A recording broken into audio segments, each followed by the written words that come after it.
이 미래의 전쟁이 시작되는 사건이라고 봐도 될 정도로 엄청나게 큰 사건이라고 생각을 하는데 한 100만 원짜리가 지금 1000억짜리 비행기에 그냥 자폭해서 지금 다 터뜨리고 있는 거예요. 맞습니다. 그런 상황입니다. 러시아는 정말 돌이킬 수 없는 엄청난 피해를 입었다. 예, 필리핀은 2014년부터 17년까지 FA-50 12대를 샀는데 이번에 추가로 12대를 구매를 한 겁니다. 이 의미가 남다른 게 올해 카이 최초의 고정익 수출입니다. 에어 리퓨얼링 기능, 공중급유 기능이라는 것이 새로 생겼다고 합니다. 필리핀 입장에서는 좀 속내가 있어요.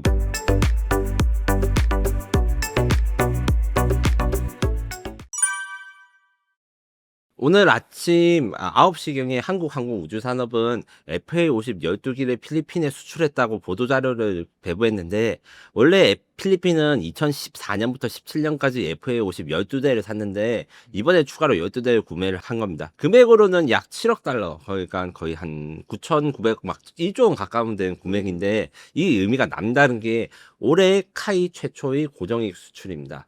고정익기 수출이고 이제 회전익기가 있는데 쉽게 말해서 헬리콥터 같은 경우에는 한 대, 두 대 뭐 소량으로 수출하는 데 비해서 이런 전투기 같은 경우에는 우리가 K방산 이야기 계속 하고 있는 게 한 번 수출할 때 최소 12대 뭐 많으면 막 40대 이렇게 대대 단위나 부대 단위로 하기 때문에 12대면 4개가 한 대 편대이기 때문에 3개 편대. 그래서 총 필리핀은 6개 편대를 가지게 되는 것이고 우리 입장에서 다시 수출기를 열었으니까 많이 이제 추가 수주가 좀 기대되는 것도 있습니다. 귀하님, 근데 FA-50이 필리핀 산지가 좀 됐잖아요. 네, 맞습니다. 뭐 반군 토벌에도 잘 써먹고 뭐 이랬다고 하는데, 근데 뜬금없이 왜 또 사냐? 이게 또 궁금하거든요. 질문 속에 사실 이미 답이 있는데요. 이제 필리핀은 여러 가지 전투기를 아닌 걸 운용을 했으나 FA-50 도입 전에는 실질적인 군사 작전을 공군이 수행한다 보긴 어려웠어요. 고형 F5라든가 A-37 이런 공격기들이 있었는데 공격에 투입되기에는 그 성능도 별로고 좀 위험했는데 FA-50이 그나마 이제 필리핀이 최초로 작전에 써먹을 수 있는 정도의 비행기, 전투기 이런 거였기 때문에 실제로 써봐가지고 이제 그 이슬람 반군 공격에도 효과적으로 썼고 원래는 유도 폭탄을 써야 되는데 필리핀이 돈이 없어서 일반 폭탄을 썼는데도 FA-50에 장착된 CCIP라고 하는 이런 소프트웨어가 있어요. 이게 뭐냐면 조준을 할 때 잘 조준해 주도록 조종사한테 이렇게 가이드를 해주고 난 눈금으로 보여주는 이런 것들을 잘 활용해서 정밀하게 타격해가지고 저입을 섬멸하거나 이런 것도 있고 또 다른 이유는 돈 문제도 있습니다. 돈과 일정. 필리핀에 지금 우리가 또 수출할 게 남아 있어요. MRF라고 하는 이제 중형 전투기인데 요거는 스펙이 조금 더 좋은 전투기를 수출하려고 지금 미국의 F-16, 스웨덴의 그리펜, 그다음에 한국의 KF-21을 경쟁하고 있습니다. 요게 조금 더 큰 사업인데 가격도 비싸고 다만 이제 이런 사업들의 문제는 뭐냐? 전투기나 이런 무기 같은 경우에는 내가 사자고 이게 바로 지르고 이런 건 이제 북한 아니면 중동 뭐 이런 곳들만 되고 너무 비싸잖아요. 네. 지금 12대 9천억 넘게 됐으니까 한 대 거의 700, 800억 이렇게 나왔는데 그래서 아주 세밀하게 시험 평가라든가 이제 조건 협상하고 이런 게 최소 2에서 3년 뭐 길면 5년 걸립니다. 페루 같은 경우에 우리가 KF-21 제안했는데 이 거절 한번 당한 적이 있었어요. 왜 그러냐? KF-21이 나쁘다는 게 아니라 우리가 비행기 한 대 사는데 지금 10년 정도 본다. 그러니까 조사를 하고 계약 조건 보고 하는데 10년 보는데 우리 경쟁 기종들은 우리 KF-21보다 먼저 나왔지 않습니까? 그래서 이미 한 5, 6년 정도 심사를 하고 있는데 중간에 KF-21이 끼어들면 이게 좀 복잡하다. 너네들 좀 시간이 필요해서 안 된다. 이런 것도 있을 정도로 좀 길거든요. 대신에 추가 구매를 하면 장점이 뭐냐?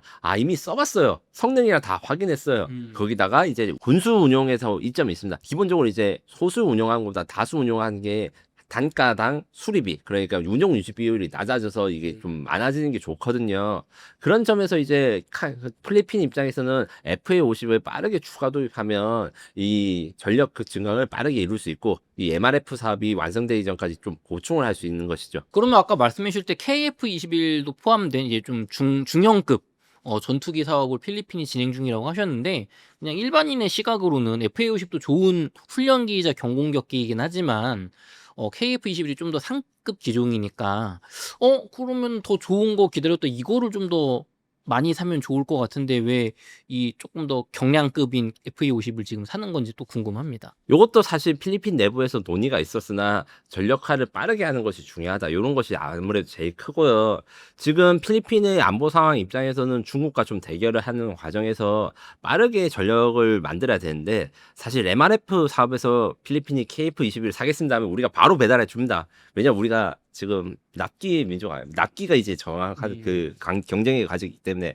하지만 필리핀 입장에서는 좀 속내가 있어요. 무슨 속내가 있냐면 미국의 F-16 그다음에 스웨덴의 그리펜 한국의 KF-21이 있는데 미국이 F-16을 사고 미국으로부터 원조를 좀 받고 싶어 합니다. 원래는 이제 F-8, F-라 해서 미국이 여러 국가들 지리적으로 중요한데 이제 국방비가 부족한 국가들한테는 군사 원조를 해주는데 처음에 필리핀의 생각은 그러니까 바이든 정부 때까지만 해도 중국과 미국이 대결할 때 필리핀이 아주 중요한 위치니까 필리핀이 군사 원조를 받아서 F-16을 공짜로 얻고 싶다. 이런 속내가 있었는데 지금 현재 정부가 트럼프 이기지 않습니까? 트럼프가 중국이랑 싸우지 않는 것은 아닌데 유료로 싸우는 정책을 하고 있어서 지금 우리도 참 골치가 아픕니다. 공짜는 없죠. 공짜는 없다. 중국이랑 싸워야 되는데 이러니까 이걸 협상을 좀 기다리거나 아니면 필리핀이 좀 빌어가지고 이 F-16 원조를 좀 해주세요. 이런 협의를 하는 거고 실제로 효과가 있는 게 있어요. 이게 우리나라가 이제 무기를 팔려다가 못 팔는 나라 중에 아르헨티나가 있습니다. 네. FA50이 들어가는 영국제 장비가 수출이 안 돼가지고 아르헨티나에 수출이 안 된 게 있는데 그 아르헨티나 대통령이 이제 아르헨티나판 트럼프예요. 생긴 것도 비슷하고 막 그 전기톱 퍼포먼스 같은 거 하시는 약간 그런 스타일의 분이신데 그분 저 코인판에서 되게 안 좋아요. 저기 저 그 얼마 전에 사고가 있는데 알트코인 이상한 거 만들어서 해먹어가지고 아주 나쁜 분입니다. 그분. 근데 그분이 트럼프를 따라하니까 F-16 중고를 원조를 해줘요. 이래가지고 필리핀 입장에서는 자기가 정치적으로 좀 계산을 하고 협상을 하면 이게 한국이나 스웨덴의 들레를 위해서 F-16을 받고 싶어하는 솔직한 그게 필리핀에 있는데 잘 되지 않을 것이고 저는 이제 트럼프가 필리핀한테까지 그렇게 공짜로 주는 일은 없다. 일단 중고 F-16 자체가 이번에 다음번에 설명한 이제 우크라이나나 이런 데 지원이 필요하고 해서 그러니까 요런 여러 가지 결정이 있으니까 쉽게 MRF 사업에 대해서 승자를 결정하지 못하고 우리 FA50도 먼저 샀는데 우리한테는 딱히 나쁠 게 아닙니다. 왜 나쁠 게 아니냐면 이 상황에서 이제 취소하고 그냥 미국 F-16 원조를 받았으면 아예 그냥 수출기를 막히는 건데 F-16이 아니라 FA50을 우선 구매해서 우리나라 한국산 전투기가 지금 필리핀 공군에 늘어났으니까 요 한국산 전투기의 우수성을 잘 알게 돼가지고 이제 앞으로 이렇게 MRF 더 큰 KF-21 수출에서 주도권을 가질 수 있을 것으로 보입니다. 근데 또 이게 필리핀 입장에서는 좀 중국이 그쪽 영토 우리나라도 요즘 그 서해 쪽에 자꾸 막 이상한 거 설치해서 문제가 많은데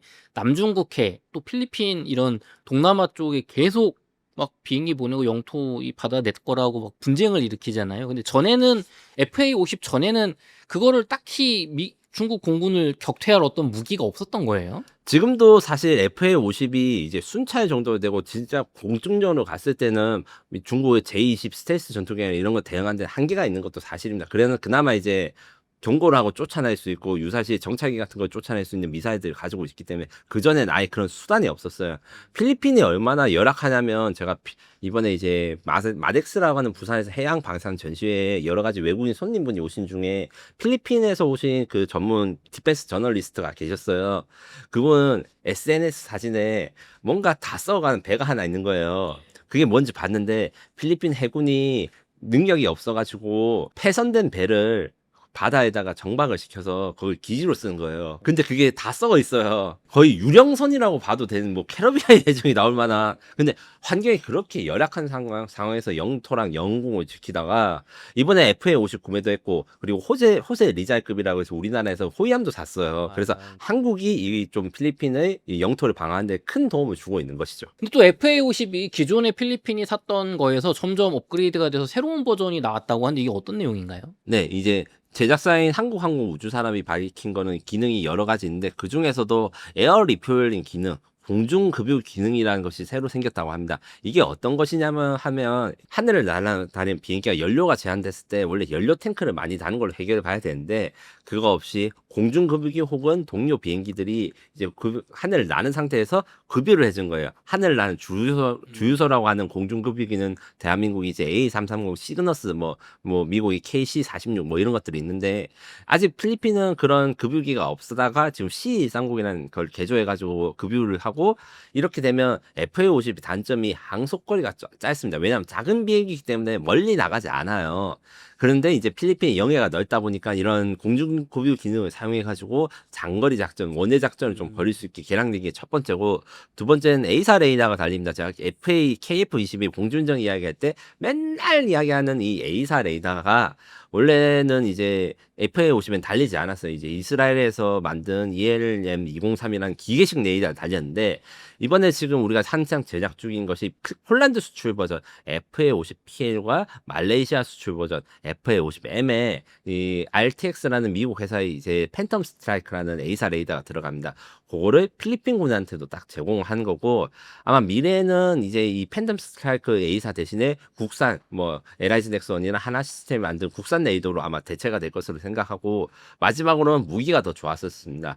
그 공대공 무기를 AIM-9M 사이드와인더라는 단거리 공대공 미사일을 가졌는데 이번에 AIM-9X 슈퍼 사이드와인더를 가지게 되고 요 같은 경우에는 헬멧의 방향과 이제 미사일이 연동은 돼서 쏘고 난 다음에 내가 적기가 이제 막 기동을 할 거 아니에요. 탑건처럼 막 회피 기동을 하면 조종사가 이 그 헬멧을 도는 방향으로 미사일이 이렇게 갑니다. 락온도 되고 요런 식으로 해서 고기동 표적을 잡을 수 있는 이 공대공 미사일 그다음에 제이담이라 해가지고 GPS 정보를 이용해서 GPS를 통해서 정확하게 하는 정밀 유도 폭탄을 지금 필리핀이 처음으로 가지게 되는 것이죠. 그럼 이 미사일이 참 중요한데 과거에는 미사일 기존 거는 사정거리도 짧았을 거고 쏘면은 얘가 알아서 추적하지만 한계성이 좀 있는 거예요? 네, 기본적으로 이제 기동 성능이라든가 아니면 추적 성능 이런 게 있었는데 아무래도 이제 탑건 2가 아주 교보제라고 할 수 있는데 뭐 미사일을 쐈을 때 이제 CMDS라 해서 체프 플레어 디스펜스라 그래서 이 카운터 메저라고 하는 방해책을 하면 이 방해책이 미사일이 적기인 줄 알고 막 그 피해 다니거나 아니면 이제 빨리 터지거나 요런 것들을 유도한 건데 최신 미사일들은 요런 거 다 구별할 수 있게 제작되어 있습니다. 그럼 필리핀 입장에서는 뭐 업그레이드한 거 사니까 좋긴 한데 또 저희 댓글을 제가 또 보다 보니까 밀떡분들이 아니 이게 무기 수출 빛 좋은 개살구다. 이거 다 차관으로 우리가 돈을 빌려주고 저쪽에 무기를 사는 거라서 돈을 벌어오는 게 아니다. 막 이런 얘기가 있던데 이게 사실인가요, 기자님? 어느 정도 사실인데 이게 G2G 거래에 대한 특성에 대한 이해가 필요합니다. 쉽게 말해서 우리가 마트에서 물건 사거나 자동차를 사는 것과 그 정보한 거래는 전혀 다릅니다. 거래를 통해서 이득되는 것이 너무 많기 때문에 우리가 절충교육 혹은 금융지원 이런 것들을 하는데 이 중에서 금융지원은 말 그대로 그 사람들이 무기를 살 값을 우리 금융기관이 빌려줘서 갚게 하는 것이고 그 다음에 오히려 이제 절충 교육이라 해서 우리가 이제 10만 원짜리 무기를 적국에 팔면 우리 수출국에 팔면 수출국의 물건을 10만 원짜리 사는 이런 제도들이 있습니다. 이렇게 되면 플러스 마이너스 제로가 아닌가 이렇게 생각하시는데 전혀 아니고요.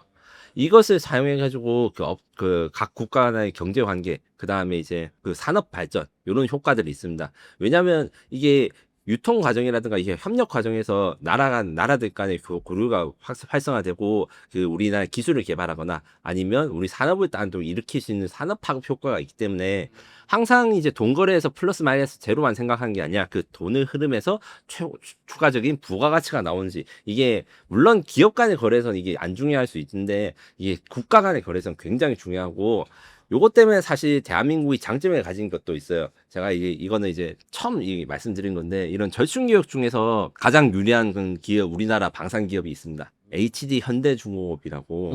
왜 유리하죠? HD 현대중공업은 현대 계열사기 때문에 상대방에서 민간 부분에 절충교육 요구할 때 만약에 이제 기름을 사달라고 하면 오일뱅크가 있고 자동차 공장을 지어달라고 하면 현대자동차가 있고 뭔가 줄 수 있는 게 많군요, 민간적으로. 엄청 많은 이런 장점이 있고 이제 하나 같은 경우에도 이제 아직 이거는 실제로 있는 건 아닙니다. 예시입니다. 그래서 뭐 태양광을 준다 이런 거래들이 있고 이러면 이제 한국과 상대국이 동시에 발전하게 되는 계기가 되거든요. 이런 것들 때문에 이제 방산 거래는 손해 보는 거 아니야 이렇게 하는데 이 예시를 보면 가령 이제 우리가 항상 이야기하는 인도네시아 이야기도 좀 할 수 있는데 인도네시아가 라팔 전투기 살 때 프랑스 은행부터 이자를 빌리고 신용 등급을 2등급 땡겨서 올라봐요. 이러면 이제 이자율이 좀 낮아지거든요. 그리고 그게 프랑스 법으로 돼 있어요.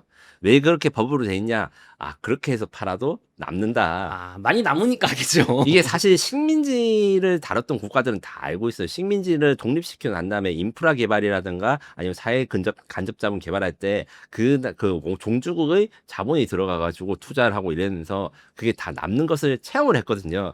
하지만 대한민국은 식민지가 없기 때문에 이런 거래들을 왜 하는가 아니면 손해 아니야? 우리가 판 만큼 다시 사야 되는데 저쪽에 있는 거 이렇게 하는데 국가 간의 거래는 이런 게 좀 더 들어가 있다. 남는 거 많다. 네. 하긴 상식적으로 생각을 해도 우리가 뭐 배로 아니면 뭐 이렇게 뭐 비행기라든가 뭐 장비 같은 거 배달해 줄 때 그건 뭐 우리나라 배나 우리나라 업체가 그 운송 수익을 가져가지 뭐 필리핀이 가져가진 않을 거 아니에요. 정확합니다. 이게 그런 쪽에서 이제 산업 파급 효과, 부가가치라고 하는 것들이 있는데 자, 경제학을 하는 전문 유튜버나 이런 기자는 아니라서 자세하게 설명해 준 건 저것도 어렵지만 산업 파급 효과를 항상 방위산업 무기 거래를 하거나 아니면 국내 무기를 연구 개발할 때 이걸 계산을 합니다. 기자님 그럼 이게 부동산 쪽에 보면 건설 경기가 안 좋으면 그냥 뭐 이제 거래가 안 돼서 이제 뭐 사고 파는 사람들의 문제도 있지만 사실 아파트 거래가 되면은 막 집수리하고 인테리어하고 이삿짐 업체 먹고 살고 막 짜장면 사 먹고 막 이러면서 사실 그 주변에 어떤 산업들이 다 먹고 사는 거거든요. 예, 맞습니다. 공인중개사님도 그게 거래가 돼야 되는 거고 뭐 부동산 중개 플랫폼도 그렇고 유튜브도 어떻게 보면 그런 거죠. 네. 근데 그런 식으로 우리나라가 돈을 차관을 좀 많이 빌려주더라도 절충교역하더라도 다른 민간적인 부분에서 많이 남으니까 국가 차원에서는 결국은 우리가 많이 가져가니까 이득인 거예요. 네, 맞습니다. 특히 그리고 요런 경제적인 가치 외에도 우리가 무기를 팔거나 이런 거래하는 국가들과 관계가 깊어진다는 게 이게 돈으로 살 수 없는 굉장히 중요한 것입니다. 그 단순히 옛날에는 뭐 미국만 잘 친하게 지내면 되지 이렇게 생각을 했다가 미국이 어떻게 생각하냐면 야, 너는 왜 나랑만 친해? 그러면 우리 협상할 때 잘 이용할 수 있겠구나 이렇게 하고 반대로 미국과 이제 한미 동맹도 중요하지만 여러 나라랑 깊은 관계를 맺으면 미국 입장에서 야, 너는 A 나라랑 미국이랑 별로 안 친한데 너는 A 나라랑 친하구나. 그러면 같이 협력할 수 있겠다. 이런 식으로 딜이 되는 게 굉장히 많습니다.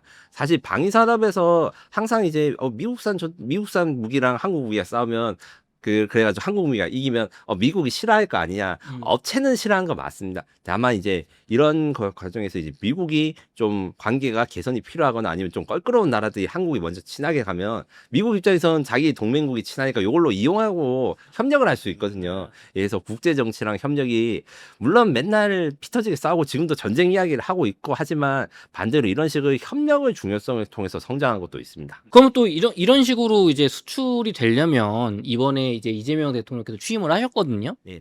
이 정부 차기 정부 뭐 이 현 정부죠 이제는 정부의 어떤 K 방산에 대한 어떤 스탠스라든가 지원이 좀 확실해야 요 날개 돋친 K 방산 정말 하늘로 날아오를 수 있을 것 같은데 이재명 정부의 K 방산에 대한 어떤 태도는 좀 어떤지 궁금합니다. 네, 제가 개인적으로 취재해 본 결과 이재명 정부는 이제 제가 생각했던 거 이상으로 이제 방산에 대해서 좀 많이 관심을 가지고 있어요. 관심을 가지고 있는 것은 뭐냐? 방산 수출 4대 대국으로 올라가는 걸 공약으로 삼았고 이걸 실행하기 위한 플랜을 가동할 것으로 보입니다.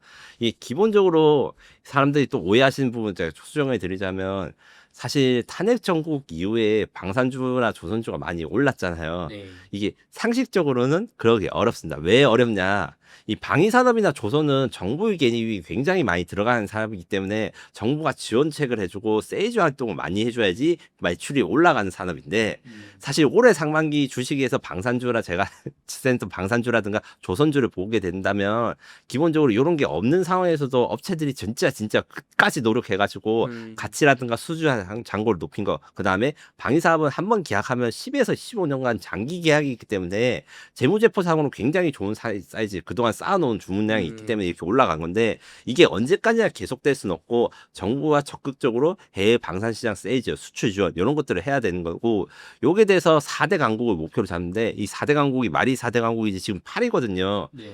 그 독일, 프랑스, 영국을 다 이탈리아를 다 제껴야 야, 우리가 이 이렇게 경쟁하는 되는데 나라들인데. 그래서 제가 취재를 해봤을 때 이제 앞으로 이제 그 차기 정부의 방위 사업에 대해서 강하게 이제 영향력을 끼칠 수 있는 분들이 이런 받으면 충분히 가능하다.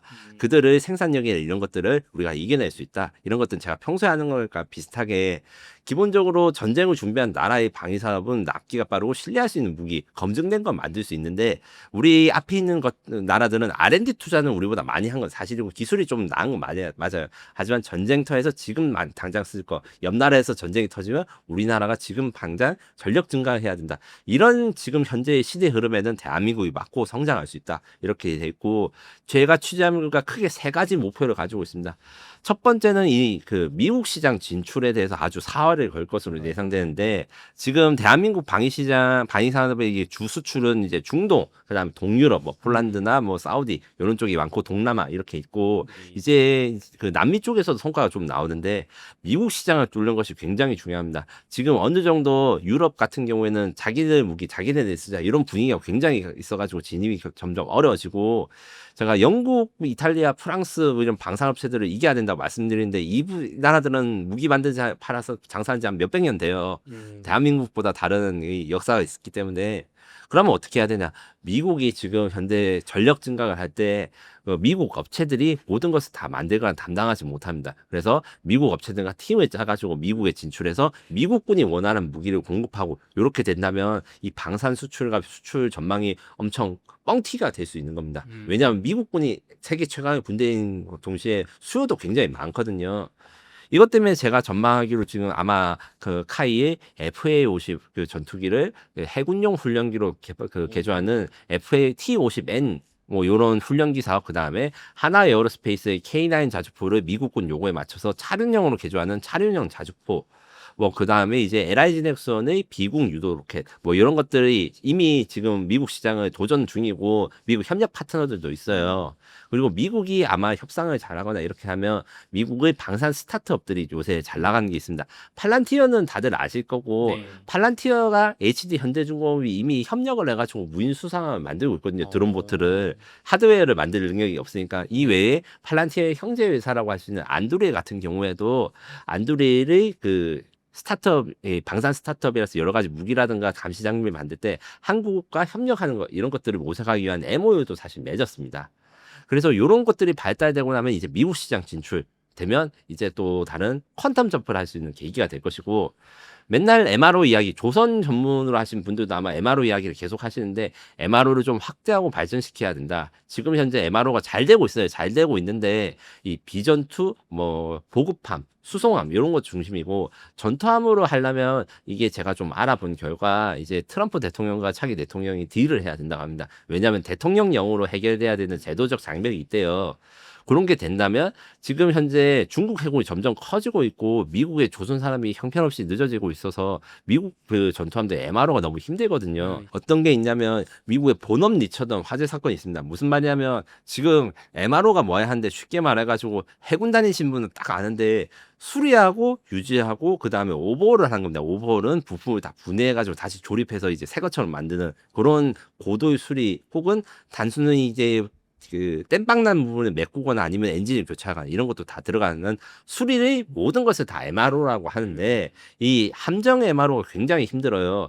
본업 리처도 사건이라는 게 있어가지고 했는데 이게 뭐냐면 미국 해군이 4만 톤짜리 상륙함을 MRO 그러니까 오버홀 정비를 하기 위해 가지고 공사를 하는데 이 수병자한테 시킵니다. 이 작업 같은 거는 이제 근데 이 작업 환경이 너무 힘들어요. 수병이 차라리 배에 태워주세요. 이렇게 할 정도로 숙소도 없고 밥도 잘 안 주는데 일은 많이 시키고 근무도 많고 해서 열받은 수병 한 명이 배에 불을 질러가지고 미국 해군의 4만 톤급 상륙함이 지금 전소가 돼서 지금 사용할 수가 없습니다. 정말요? 야, 그거는 뭐 반역죄 아닙니까? 거의 아마 항명죄. 이제 지금 이미 감옥에 들어가서 있을 건데 이게 가격이 거의 1조 원짜리를 한 명이 일하기 너무 힘들다고 그렇게 태워 먹었어요. 야, 근데 미국도 참 그게 근데 관리가 안 되는 거네 어쨌든. 예, 그런 관리가 안 되는 것에서 우리 정비 유지 보수 관리는 한국이 맡아주겠다. 그리고 이게 잘 협상이 되는데 이런 MRO를 함정 MRO를 확대하는 것은 물론 항공기 MRO 그러니까 주한 미군 아니면 주일 미군이라든가 미국이 가진 전투기나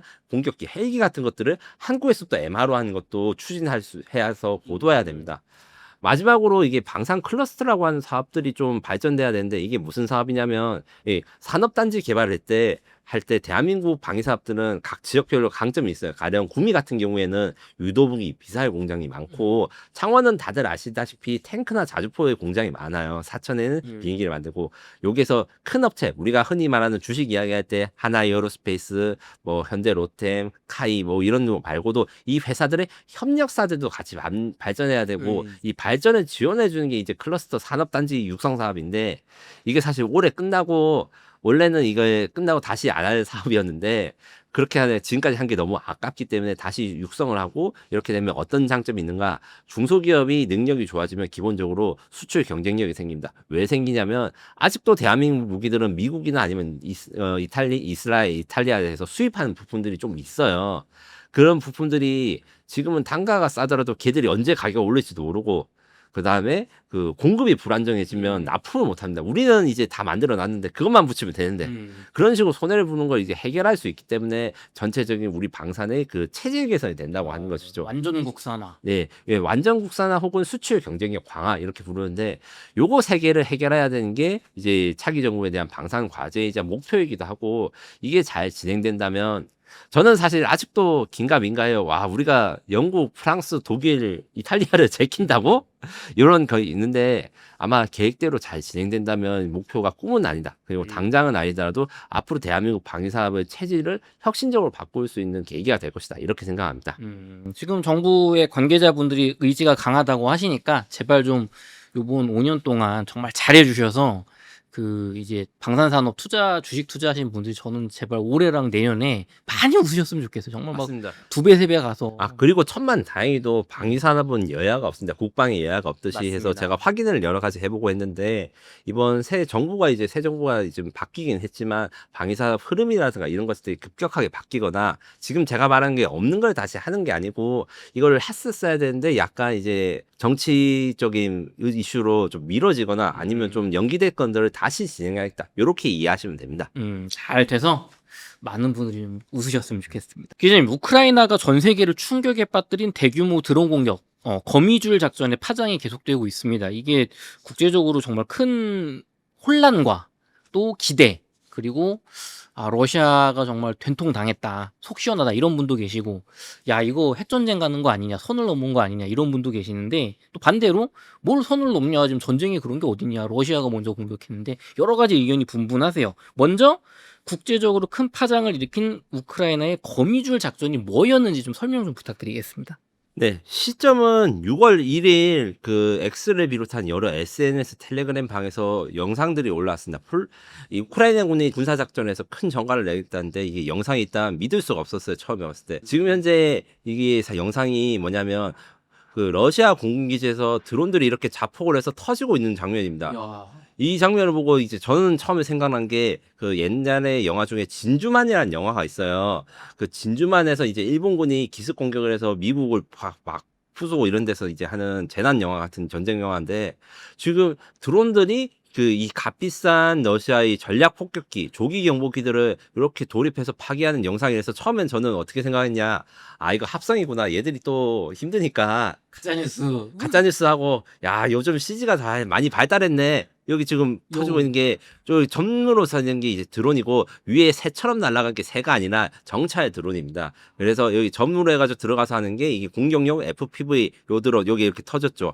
여기에서 이게 정말 믿을 수 없는 광경이기 때문에 이게 가짜 뉴스라고 생각했는데 가짜 뉴스가 아니었던 것이죠. 실제로 우크라이나군이 드론을 사용한 역사상 유례가 없는 작전을 성공해서 이제 엄청난 피해를 입혔고 핵전쟁이 될 것이냐 아니면 너무 심하겠다 이런 것에 대해서 판단은 유보하겠지만 적어도 인류 역사의 한 페이지를 장식할 전투를 한 것은 맞습니다. 작전이 기발하고 대단하다는 걸 평가했을 때 항상 우리가 이야기하는 것이 있고 이게 다른 나라 사람들은 잘 못 알아듣는데 한국인들은 쉽게 이야기할 수 있습니다. 그 우리 이순신 장군 아시죠? 네. 이순신 장군이 한산도 대첩, 명량 대첩 이런 게 전 세계 역사에 남을 역사적인 전투로 받은 이유 딱 한 게 없습니다. 12척의 배로 100척을 이렇게 상대하고 명량이나 이런 거 다 보셨지 않습니까? 맞아요. 결국 작은 숫자 혹은 적은 비용으로 큰 타격을 준다. 우리 을지문덕 장군의 살수 대첩도 이제 얼마 안 되는 병력으로 수나라를 전부 다 이제 수장시켰기 때문에 역사에 남은 것처럼 이 드론 하나의 가격이 그러니까 몇백만 원 정도 하는 드론 하나의 가격으로 이제 몇백억, 몇천억에 달하는 그 대규모 항공기를 파괴했고, 이 숫자가 이제 지금 현재 우크라이나의 발표는 41대라고 해서 제가 열심히 보고 있는데 41대인지 아닌지는 모르지만 적어도 파괴된 것들이 실제로 보여가지고 위성 영상으로 비행기가 파괴된 것들이 보이고, 이 비행기가 보통 비행기가 아니라는 것들이 확인되었습니다. 이게 진짜 정말 깜짝 놀랄 만한 일이었는데, 이렇게 위성을 불탄 영상에서 이제 비행기가 이렇게 그 잔해만 낳고 있는데, 네. 이게 지금 위성으로 보니까 잘 모르실 수 있는데 엄청나게 큰 비행기들입니다. 표적이 어떤 비행기들이었나? TU-95, TU-22, A-50 이렇게 하는 세 종류의 비행기였는데, 이 보시면 이게 FPV 그 우크라이나군의 자폭 드론이 그 자폭하기 직전의 영상을 이렇게 하는데, 보시면 이게 프로펠러가 4개가 달려 있죠. 네. 요거는 TU-95 전략 폭격기라고 합니다. 전략 폭격기라고 하는 거는 원래 핵 공격을 하기 위해서 사용되는 매우 크고 수송력 있는 폭격기인데, 이게 길이가 거의 우리나라 국내선 여객기보다 더 커요. 와. 엄청 길고 큰 비행기고, 이게 항속거리가 15,000km입니다.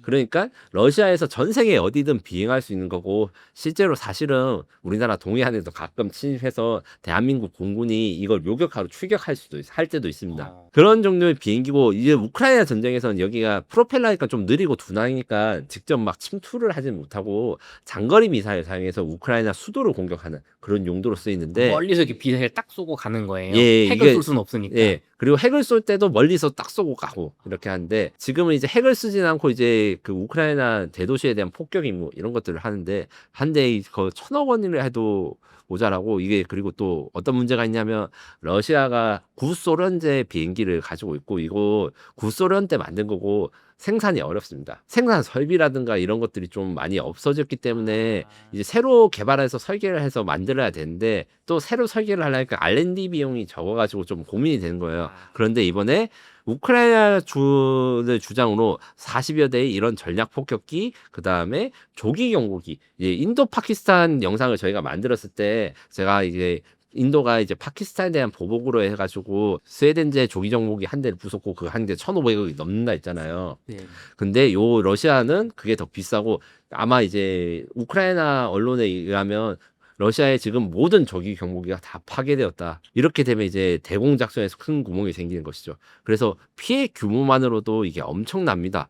이 40여 대의 폭격기가 이렇게 부서졌다고 하면 그 러시아 공격력의 20-30%가 아주 작고 간단한, 제가 손으로 들 수 있거나 조립할 수도 있는 드론들 수백 대에 의해서 파괴됐는데, 원래는 이게 불가능하죠. 여기 보시면 우크라이나 정보국이 공개한 이 자폭 드론들이 그 몸체인데, 지금 여러 가지 가려져 있는데 쉽게 말해서 아주 작습니다. 지금 민간 시장에서 쓸 수 있는 거고, 원래는 이게 탱크를 잡을 때 써요. 무슨 말이냐면 이게 항속거리가 5에서 10km, 비행 시간이 20분도 되지 않습니다. 와, 완전 뭐 그냥 메저용 수준보다 네. 조금 뛰어난 정도겠네요. 네, 그래서 전선에서 원래 적 탱크를 잡는 데 쓰고, 탱크도 이제 몇십억짜리 하니까 이 몇십억짜리 탱크를 이런 몇백만 원짜리 드론으로 부수는 것도 굉장히 큰 혁신이라고 했는데, 몇천억짜리 이제 폭격기를 부수게 됐습니다.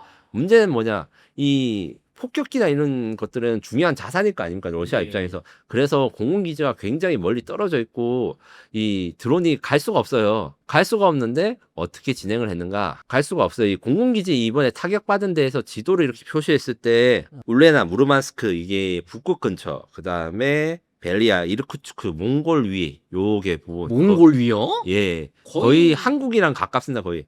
그리고 다갈리볼, 라잔 이래가지고 모스크바 근처, 요게는 그나마 좀 우크라이나랑 가까운데, 요것도 우크라이나에서 몇백 킬로 떨어져 있고, 요것도 몇천 킬로, 요거는 거의 6-7천 킬로 됐죠.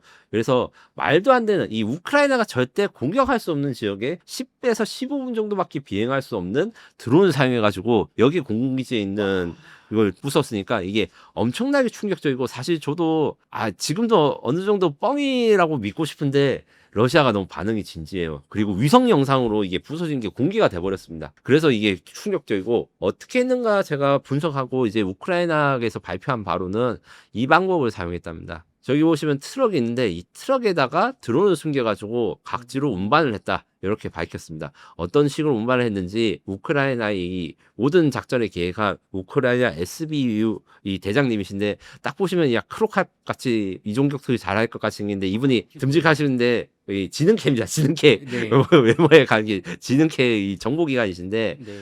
아 정말 깜짝 놀랐습니다. 이것들이 이제 우크라이나에서 발표했을 때 요런 식으로 썼다. 이 비밀 공장을 만들어 가지고 요게 뭐냐면 컨테이너 위입니다. 원래 우리나라에서도 목조 주택 말고 컨테이너 주택, 농막이라 해 가지고 컨테이너에다 사람 살 수 있게 개조를 했는데 그 천장에다가 이렇게 드론을 숨겨 가지고 배달을 했다. 여기에 있는 게 이제 우크라이나에서 들어온 드론이고 아, 요렇게. 이게 작업 현장입니다. 이 천장에다가 이제 이 드론을 숨긴 다음에 원격으로 이 천장을 열어지면 여기서 드론이 이륙을 하는 것이죠. 여기에 대해서 이제 그 CG 영상을 만든 게 있는데 이게 저희 상상력을 정말 초월하는 이런 방식이었습니다. 이렇게 목조 주택에다가 천장이 있고 아무래도 단열재가 들어가는 공간에다가 있는데 이거에다가 이제 드론을 집어넣어서 닭지를 보냈는데 심지어 이 배송을 보낼 때 우크라이나 사람을 쓰지도 않았다. 그러니까 보내는 사람한테 뭐라고 했냐면 야 이거 주택이니까 여기로 운송해주라고 배달을 부탁했다.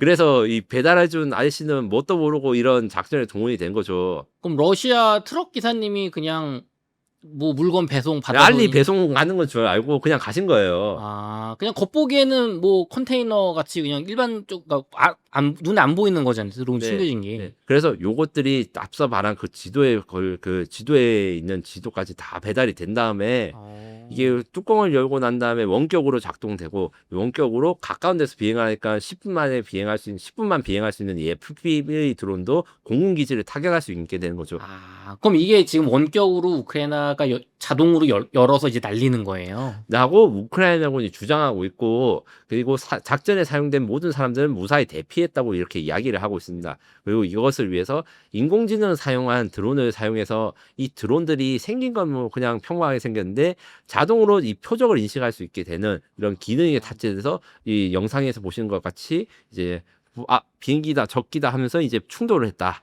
야 이거 정말 무슨 SF 영화 같아요. 저는 사실 이 미래의 전쟁이 시작되는 사건이라고 봐도 될 정도로 엄청나게 큰 사건이라고 생각을 하는데 다만 이제 우크라이나군의 말을 100% 믿을 수는 없고 어느 정도 이야기는 있습니다. 이게 어떤 거냐면 이 우크라이나 정복이 작전을 우리가 이렇게 고민했다 하면서 이렇게 한 건데 우크라이나 러시아가 원래 한 나라였기 때문에 지금 작전의 공격 표적이 된 이 TU-95, TU-22 이런 폭격기들에 대해 박물관이 있어요. 우리나라처럼 전쟁기념관. 거기에 있는 이제 전시된 것들을 활용해서 뭘 했냐. AI한테 학습을 시켰다. 여기 근처에 사진을 여러 장 찍은 다음에 얘들을 잘 인식시킬 수 있게 학습을 시켜가지고 원격으로 모든 것이 다 조정을 하는 게 가능했다라고 우크라이나군이 주장하고 있고 이 진지하게 보는 아저씨는 그래서 작전 계획을 보시면서 지도를 딱 보면서 이 표적이 됐던 비행장들이거든요. 그리고 요거랑 이 사진으로 이런 것을 데이터를 학습시켜서 AI가 자동으로 공격했다라고 하는데 요거 자체는 100% 사실이 아닐 가능성이 좀 있습니다. 무슨 말이냐고 하면 일단 인공지능 기술 좋은데 지금 이런 데 쓰는 그러니까 드론이 직접 이런 표적 같은 걸 인식하고 하는 거는 엣지 AI라는 기술입니다. 이 우리 갤럭시 폰에도 들어가 있는 신형 폰에도 들어가 있는 기술인데 원래 우리가 챗GPT 같은 거 물어보면 저기 서버한테 물어보고 계산한 걸 받아내는 거잖아요. 네. 그게 아니라 휴대폰이라든가 이 기기 안에서 해결하는 이 인공지능 칩이 있긴 있어요. 하지만 아직까지 이런 걸 발견하거나 사용하는데 좀 시간이 걸리고 무엇보다 이 작전을 준비하는데 1년 6개월이 걸렸거든요.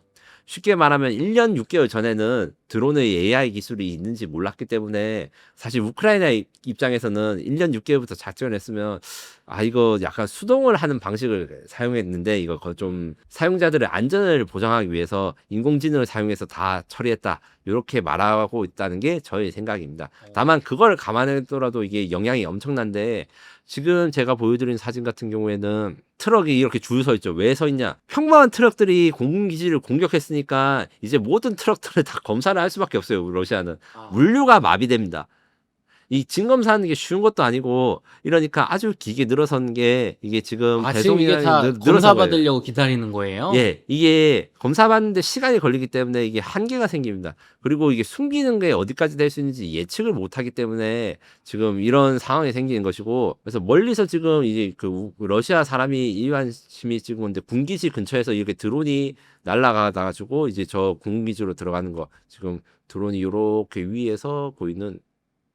야, 근데 이제 원래는 이제 후방 지역에 있는 사람들은 저런 거 보고도 그렇게 놀라지 않았어. 러시아 사람들 뭐 촬영을 하거나 개인 취미를 하거나 이렇게 생각했는데 이런 사건이 벌어지니까 모든 것에 다 의심을 할 수밖에 없습니다. 하늘이 날아버 신고도 하게 되고 검색도 해야 되고 이런 이 엄청난 행정력의 낭비를 유도할 수 있기 때문에 요런 이제 앞으로 러시아는 항상 뭐가 일어나도 이제 의심을 가지면서 이제 방어를 해야 되는 이런 어려운 상황에 처한 거예요. 이번에 우크라이나의 방식이 또 악랄한 게 뭐냐면 저 이거 보고 놀랐는데 이게 뭐냐면 지금 터졌습니다. 이 작전에 사용된 이 컨테이너가 있다고 했잖아요. 네. 요게 자폭 기능을 만들거나 부비 트랩 기능을 넣어서 수색을 하려고 시도를 하거나 하면 이렇게 원격으로 터지는 이런 것들 기능을 넣었습니다. 지금 여기 진검사를 하기 위해서 이제 수사관들이랑 군인이 왔는데 여기서 폭발이 돼버렸죠. 네. 이 정식으로 아주 치밀하게 해서 증거의 흔적을 남기지 않았을 뿐만 아니라 이 자원을 소모하게 만드는 것이죠. 그리고 요게 정치적 의미가 있는 게 어떤 것이 있냐면 지금 현재 사실 우크라이나 휴전 협상이 진행되고 있지 않습니까? 네. 그 와중에서 지금 트럼프가 우크라이나가 러시아랑 협상을 중지할 때 좀 짜증을 내고 있어요.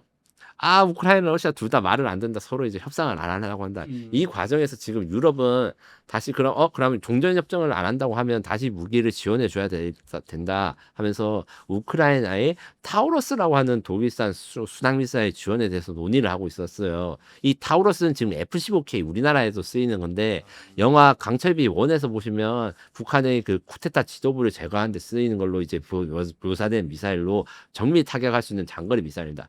문제는 이거 빨리 배달을 해줘야 되는데 우크라이나 입장에서는 배달해 줄까 말까 이런 식으로 하는 게 너무 답답한 거예요. 그래서 지금 지도에서 처음 보였던 것 같이 우리는 독자적으로 러시아 깊숙이 어디든 공격할 수 있는 능력을 보여주기 위해서 이번 작전을 벌였다. 그리고 그것이 실증되었다. 이게 이 작전의 의미입니다. 그러면 이게 전술적으로 보면 이제 러시아는 이게 그냥 지나가는 화물 트럭 같은 거를 다 검사를 이제 해야 되는 거잖아요. 네, 그렇습니다. 예, 엄청난 행정력 낭비랑 후방 지역의 병력을 더 돌릴 수밖에 없는 것이죠. 근데 이게 사실 대부분은 거의 뭐 99.9%는 멀쩡한 짐들일 거잖아요. 우리도 수백만 개 택배를 어떻게 다 검사합니까, 그걸? 맞습니다. 그렇기 때문에 대한민국에서도 있는 의미가 큰데 사실은 그래서 이런 걸 검사를 해서 해결하는 것도 중요하지만 공군기지 후방에 있는 기지들도 방어 체계, 드론을 감시하고 방어하는 기능들이 필요한 것이 요구되고 특히 대한민국의 경우에는 그 러시아보다 훨씬 더 이제 국토가 좁으니까 앞으로 이런 것을 대비하기 위해서 각 기지별로 드론 공격이나 이런 대비 태세를 더 높여야 됩니다.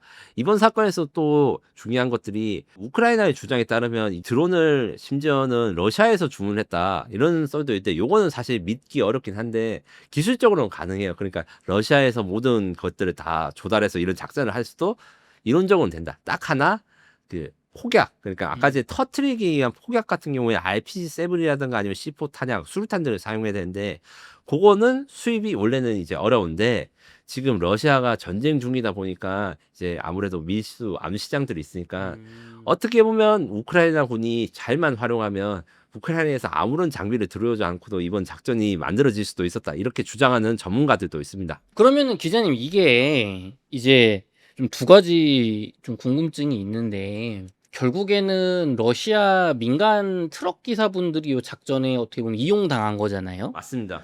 그리고 아까 그걸 이제 검사하는 과정에서 뭐 군인일 수도 있지만 이게 자폭 기능으로 해서 이제 이거 좀 의심되는데 하면 검사하다 이제 터져서 민간인이 사망한 게 예, 맞습니다. 이게 민간인이 사망을 한 건데 예, 이게 이제 러시아 입장에서는 테러 행위인 거잖아요. 맞습니다.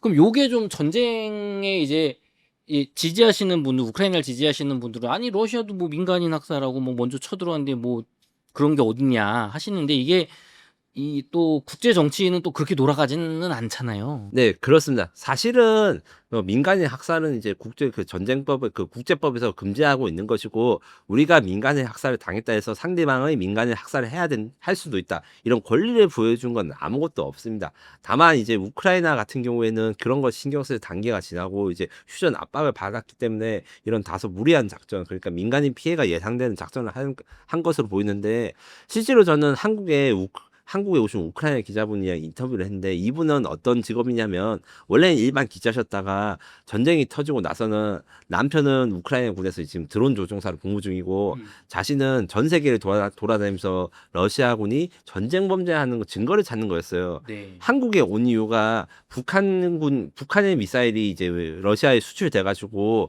우크라이나에 공격하니까 거기에 대한 자료를 받기 위해서 오셔서 제가 그때 우연한 기회로 만나서 인터뷰를 듣는데 그분들 입장에서 진짜 너무 이런 윤리나 아니면 규정, 국제법을 다 무시하고 또 복수를 하고 이럴 거예요. 그리고 또 이런 것도 있어요. 우크라이나는 지금 폭격을 계속 받고 있지 않습니까? 네.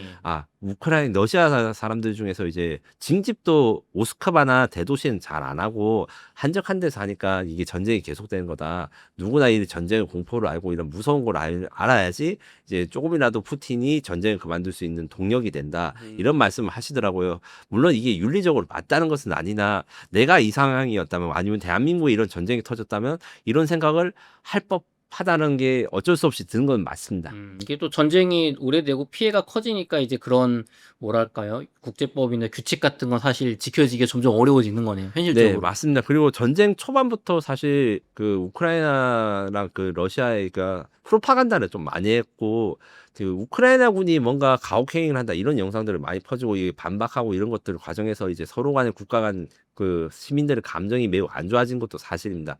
거기다가 이제 부차 대학살이라 해가지고 전쟁 초기에 이제 러시아군이 일반 민간인 학살한 사건도 유엔의 정식으로 조사받고 해서 인식이 진짜 최악으로 가게 된 것이죠. 지금은 우크라이나는 뭐 이제 그런 민간인 피해를 부수적으로 따질 단계가 감정적으로나 전황적으로 아니다. 아니다. 그런 상황이 된 것입니다. 기자님, 그러면 이제 러시아 측에 얼마나 피해를 입었는지 공식적으로 브리핑이 러시아 측에서 나온 정보도 좀 있습니까? 물론 우크라이나에서는 41기 항공기 손상 그리고 경제 피해 70억 달러 하는데 러시아에서는 정확한 피해를 숨기고 있어요. 이게 마치 인도 파키스탄 전쟁에서 이제 인도가 피해를 숨기고 있는 거랑 조금 비슷한 게 있는데 네. 그래도 우리는 위성이 있고 위성 사진 분석하는 그러니까 저보다 돈이 조금 더 많은 이런 매니아 분들이 외국에 네. 많으세요.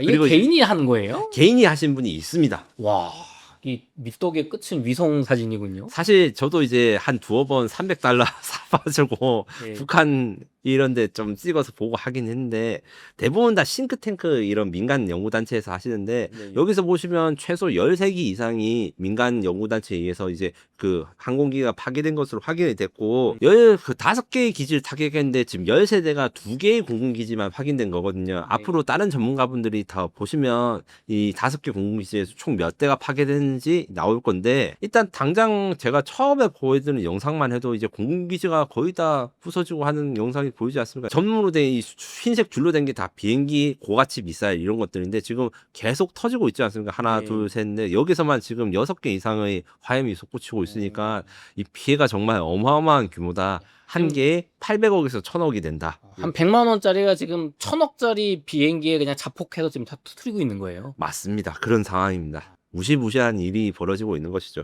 그러면은 지금 경제적 피해가 70억 달러면 뭐 정말 10조 원 정도 됐는데 이렇게 되면은 이게 전략 폭격기라고 하셨잖아요. 핵 폭격기. 예. 근데 제가 댓글을 또 보다 보니까 이게 약간 치사한 거다.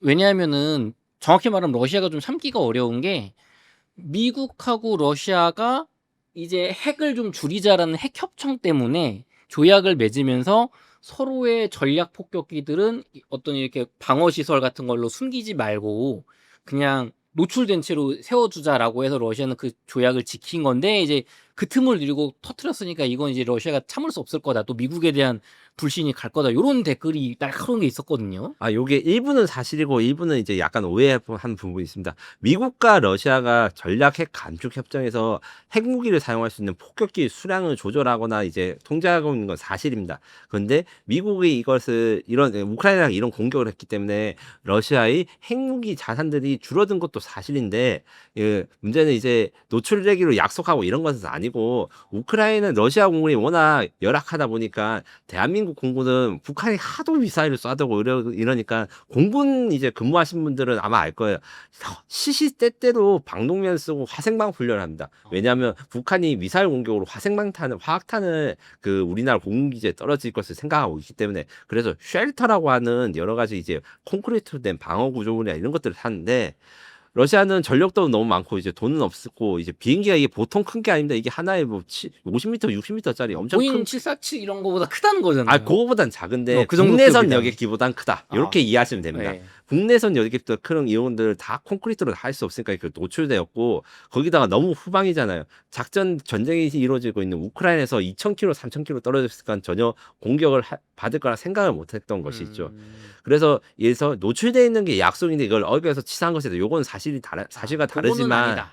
네, 그것은 사실과 다르지만 이 우크라이나가 러시아의 핵 전력을 줄였기 때문에 그 핵 위기로 러시아가 해석할 수 있는 여지는 있다. 요것은 조금 문제가 될 것으로 생각합니다. 이게 뭐 전술적으로는 굉장한 성과지만 이게 전략적으로 위험해질 수 있다라고 보는 시각들은 핵 전력을 건드렸기 때문에 우크라이나가 선을 넘었다라고 하시는 분이 계시고 반대로 또 댓글을 제가 보다 보니까 아니 전쟁에 선이 어딨냐 그런 게 어딨어 그냥 부시고 봐야지 이런 게 있는데 이거 어떻게 보세요? 요거는 사실 저는 좀 둘 다 맞다 이렇게 중립적인 표현을 하고 싶은데 왜냐면 기본적으로 전쟁에 선이 없지만 지금까지 이루어진 그러니까 2차 세계대전 이후 이루어진 핵전력 그 전쟁 같은 경우에는 핵무기 사용이 항상 포기되거나 아니면 고려하지 않는 방향으로 갔습니다.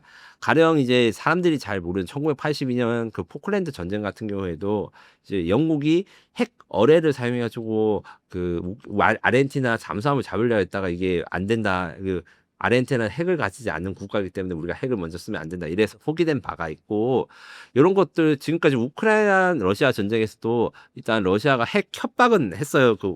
핵무기를 쓰겠다, 전술을 쓰겠다 했는데 실제로 쓴 적은 없기 때문에 내가 쓴 적도 없는데 이 전력을 공격하는 것은 좀 부당하다. 이렇게 말할 수 있는 시각도 있지만 우크라이나 입장에서는 핵 협박을 받는 것 자체가 문제고 핵 협박을 줄일 수 있는 것이 무엇인가 했을 때 러시아의 핵 전력이라 할 수 있는 이 전략 폭격기에 대한 공격을 하는 게 유일한 해결책이었다. 우리도 마찬가지로 이제 전쟁이 터졌을 때 북한이 핵무기를 안 쐈다 해가지고 우리가 북한의 핵미사일을 공격하지 않을 건 아니잖아요. 네. 이런 주장이 있어서 저는 그래서 너의 입장은 뭔데 물어보면 너무 복잡한 주제이기 때문에 저는 사실 양쪽에 소개를 해주는 걸로 가름하고 싶고 그럼에도 불구하고 한쪽을 굳이 딱 선택을 해야 된다면 49대 52 정도로 이번 사건 같은 게 일어난 게 전쟁 지금 길어지고 있는 휴전 협상에서 좀 계기가 될 수 있다. 우크라이나가 이런 것을 하지 않는다는 약속을 하나 하면 러시아가 양보를 할 수 있는 게 하나 더 늘어나기 때문에 러시아가 물론 핵 공격을 할 수 있어요. 근데 핵 공격을 하면 기본적으로 이런 지금까지 나온 휴전 협정 뭐 나토 가입 안 된다 이런 것들이 다 휴지 조각으로 달고 트럼프가 아무리 트럼프라고 해도 미군을 투입하지 않더라도 뭐 우크라이나에 핵무기를 주거나 이렇게 될 수가 있죠. 그렇기 때문에 휴전 협상에는 도움이 조금 더 될 것이다. 오히려 이런 큰 사고가 큰 군사적 작전이 일어났기 때문에라고 표현할 수 있습니다.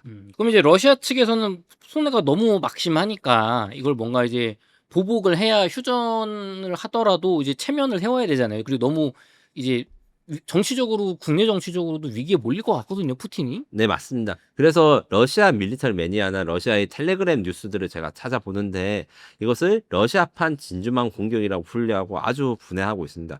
그래서 핵 공격을 푸틴이 아예 안 한다고는 말할 수는 없어요. 근데 이제 현실적으로 정상인이라 가정하고 만약에 핵 공격을 하지 않는 상태에서 보복을 한다면 제 생각에는 우크라이나에 전개된 F-16이라든가 아니면 하이마스 그러니까 미국이 러시아가 주지 말라 했는데 한때 주지 말라 했는데 우크라이나에 줬던 무기들이 있습니다. 거기에 대한 정밀 타격이나 공습, 대규모 작전을 시행하거나 혹은 지금 이게 사건의 주동자가 우크라이나 SBU 한국으로 치면 국가정보원인데 한국과 달리 실제적으로 군사작전도 할 수 있는 정보기관과 군대가 섞여진 군대인데 네. 요게 대해서 이제 본부를 타격하거나 이에 대해서 작전을 제안하는 요런 식이 현실적인 이제 보복이라고 할 수 있고 요 내용 요런 보복이 이루어진다면 제가 앞서 다룬 적이 있는 파키스탄과 인도 간의 그 제한전 걔들도 서로 핵무기를 가지고 있었는데 중간에 접고 서로 하나씩 쏘고 접었거든요. 네. 그런 것과 비슷하게 되면 이런 식으로 가게 될 가능성이 있다. 예, 이렇게 말씀드릴 수 있습니다. 그러면 이제 그런 식의 제한적인 보복을 하게 되면 러시아 국내 여론이나 어떤 그 강성파를 좀 만족이 될까요? 그걸로? 그 핵심은 사실 그 영상을 얼마나 만들어내는가, 그다음에 그게 얼마나 퍼지는가 있습니다. 기본적으로 러시아에서도 자존심이 있고 푸틴의 그 지지율 근거가 다 이제 우크라이나 전쟁에서 승기를 잡고 있다. 이것 때문에 많은 인명 피해를 다 감수하는데 러시아가 지금 저희가 보고 있는 것처럼 이제 우크라이나 공기지 다 터지는 영상 이런 것들을 잡게 되고 이거를 이 텔레그램 그룹이라든가 SNS 확산하게 된다면 푸틴의 체면을 어느 정도 살릴 수는 있겠죠. 물론 이런다 해가지고 이제 같은 피해를 주더라도 러시아가 훨씬 더 피해가 큰 것은 맞습니다. 러시아는 정말 돌이킬 수 없는 엄청난 피해를 입었다. 예, 그리고 특히 돌이킬 수 없는 피해를 가진 게 제가 앞서 잠깐 이야기를 한 적이 있는데 여기에서 터지고 있는 비행기들 같은 경우에는 러시아가 자체 생산이 어렵습니다. 더 이상 옛날에 썼던 비행기들을 계속 사용하고 있기 때문에 재생산이 어려워서 이게 전력 회복에는 20년 이상이 걸릴 수도 있다. 왜냐하면 그리고 이게 비행기들이 터졌잖아요. 지금 우크라이나 전쟁은 비행기가 주력인 전쟁은 사실 아니었고 탱크를 더 많이 만들고 그 장갑차를 많이 만드는데 러시아 국방공업이 집중되어 있어요. 그런데 이제 비행기를 만들자고 하면 이제 탱크나 이런 생산량이나 이런 게 줄어들 수밖에 없죠. 왜냐면 국방 예산이 한정되어 있으니까. 기자님, 요번에 이제 러시아 측의 어떤 공식적인 반응과 작전에 투입된 우크라이나 요원들의 안전 여부에 대해서 좀 어떻게 결론이 났나요? 러시아는 앞서 말한 그 구독자분들이 말씀하신 대로 이거는 군사작전이 아니라 테러다. 그리고 피해가 얼마 없다 이렇게 발표했는데 사실 영상이 너무 많이 터졌기 때문에 피해 축소를 믿을 사람이 별로 없고요. 그리고 이제 예상치 못한 타격으로 지금 그 푸틴이 RS-26이라고 하는 ICBM 대륙간 탄도탄을 준비하고 있다 이런 썰을 도는데 확인한 방법은 실제로 핵폭탄이 터질 때까지 전까지는 모릅니다. 그래서 이 후속이 어떻게 될까 문제가 되는데 다 러시아 입장에서 그래도 천만다행인 부분이 있었습니다. 아까 전에 보시면 이제 영상 수색을 하다가 이제 민간이 다치고 있는 영상을 봤는데 트럭을 수색하다가 이게 우크라이나 군도 준비를 오래 했지만 완벽하게 보안을 준비를 못했나 봐요. 이 신고가 들어가거나 해서 그 원래 목표보다 작은 성공 사례 그러니까 실패한 사례가 있다고 해요. 이 미리 사전에 감지를 해가지고. 그렇기 때문에 러시아는 이 방첩 그러니까 그 스파이들을 찾아내는 이런 것들에 좀 더 투자를 할 가능성이 큽니다. 그리고 우크라이나 요원의 안전은 사실 우크라이나의 드론 기술과 직결된 것입니다. 이게 우크라이나 공격한 그 공격 직전의 드론 작편인데 그 장면인데 이 장면은 전형적인 FPV 조종 드론의 모습입니다. 무슨 말이냐면 이 작전에서 사용되거나 파괴된 것으로 그 폭발한 것으로 추정된 드론이 140대 이상인데 원래는 140명의 조종자가 있어야 돼요. 1대1로 이제 RC 비행기 1대1로 하는데 러시아 그 우크라이나 주장으로는 인공지능 기술을 학습을 해서 이런 게 필요가 없다 이렇게 하고 모든 인원이 탈출했다 했는데 문제가 있습니다. 원격으로 만약에 조정을 한다 했으면 이게 스타링크를 사용해가지고 원격으로 조정하는 게 기술적으로는 가능한데 뭘 문제가 있냐 게임을 하신 분들은 다 아실 수 있는데 대역 포고의 문제가 있습니다. 왜냐하면 원격으로 조정해서 스타링크로 할 수는 있으나 이게 전달하는 시간 때문에 정확한 조절이라는 게 이렇게 힘들어서 이런 식의 세밀한 조정을 원격으로 하기는 어렵기 때문에 아마 근처에 이 드론과 함께 사람이 있었을 것이다 조종자가. 그런데 사람이 몇백 명 있었다고 하면 그분들 탈출하기에는 사실 시간이 모자랐기 때문에 인공지능을 사용해서 사람 없이 쐈다 이렇게 말을 했을 가능성이 크고 빨리 이렇게 숨기고 탈출을 시켜야 되니까. 그리고 이제 우크라이나가 말하지 않는 내용들이 있습니다. 우크라이나는 항상 이 작전 이야기할 때 FPV 드론을 사용해가지고 이제 작전했다. 그래서 공개된 것도 FPV 드론인데 영상을 보면 FPV 드론 외에도 지금 이렇게 보면 새처럼 날개가 달린 드론들이 있습니다. 이게 아마 지휘 드론으로 추정되는 것입니다. FPV 드론이 이렇게 날리는 것을 보고 이제 뭐가 터졌는지 아니면 어떻게 되고 있는지를 상황을 파악하기 위한 이 드론 조금 더 큰 드론들이 있을 것이고 요것들을 따로 숨겨놓고 지금 현재 이제 러시아 영토 내에 있거나 아니면 파괴를 해가지고 증거인멸을 했을 것으로 추정되는데 요 정찰 드론이 있다 이런 것들에 대해서 숨기는 것을 봐서 아마 이것을 조정하는 분들의 탈출을 보장하기 위해서 지금 여기 보이시죠? 이런 보장하기 위해서 이런 내용을 숨기는 것으로 보입니다. 야, 이게 정말 무슨 뭐 영화 같은 작전이라고 볼 수 있는데요. 그쵸. 이게 제가 보기에는 앞으로 넷플릭스에서 아마 내년 안에는 영화로 해도 모자랄 사안이지 않을까 싶을 정도로 드라마틱합니다. 왜냐면 아무도 성공하지 못할 작전이라고 생각할 뻔하고 이 핵심 무기라고 할 수 있는 FPV 드론이 너무 항속거리가 짧고 가격이 싸고 성능이 낮은데 이것을 어떻게 활용했는 트럭을 사용해 숨겨가지고 근처까지 배달한다. 이 개념 자체가 기존의 생각을 그를 깨는 이런 혁신이기 때문입니다. 같은 방법으로 만약에 이제 5,000km, 6,000km 가는 미사일을 만들려면 일단 돈도 너무 많이 들고 요격도 할 수 있습니다. 훨씬 더 미사일이 크니까요. 이런 것들을 해결한 게 아마 21세기 전쟁이 될 것이고 제가 이번 사건으로 많은 것들이 변할 수 있다고 생각한 게 아마 그래서 전쟁이 났을 때는 원래 군인과 경찰의 대한민국 같은 경우는 정확하게 법적으로 구분되어 있고 이제 간첩도 업무도 이렇게 됐는데 어떻게 보면 이런 복합적인 군인과 경찰의 임무를 하는 사람들이 이런 테러 사건에 이런 데 대응을 하거나 아니면 원래는 수사를 하는 헌병이라든가 포병 뭐 공병들은 서로 엮일 일이 없어요. 군 생활 하신 분들은 다 알겠지만 각자의 일을 하게 되는데 이게 직장인들이 지금 AI가 발전해서 한 번에 이제 여러 가지 일 뭐 기사도 쓰고 편집도 하고 영상도 하고 이런 것처럼 여러 가지 임무를 하게 된 새로운 군인들이라는 역할이 필요하게 될 것이다. 이런 예언을 할 수 있습니다. 기자님, 그럼 이제 미국이나 유럽, 그다음에 우크라이나 내부의 국민분들의 반응은 좀 어떤가요? 저는 지금 미국에 대해서 반응을 좀 조사해 봤는데 트럼프한테 이 작전을 알려주지 않은 것은 사실인 것 같아요. 물론 러시아는 트럼프가 다 알고 있는데 묵인한 거다. 묵인한 거다 이렇게 주장을 하고 있습니다.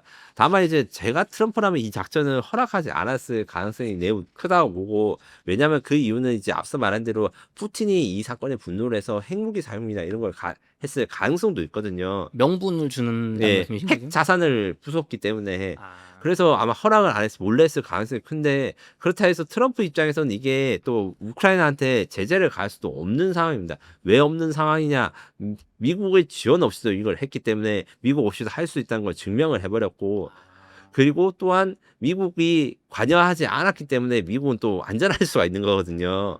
이 거꾸로 말하면 이렇기 때문에 함부로 또 그 우크라이나 보고 잘못했다고 할 수는 없는 상황입니다. 다만 이제 미국 내에서는 이런 군사나 그 정치적인 이슈 말고도 이런 게 가능한 게 굉장히 큰일 났다. 왜냐하면 미국도 비행기가 너무 많다 보니까 러시아 공군기지 위성 사진을 이렇게 됐는데 사실 미국도 이렇게 개방된 데 비행기를 주게 해놓고 있습니다. 왜냐하면 전 세계에 기지가 많아요.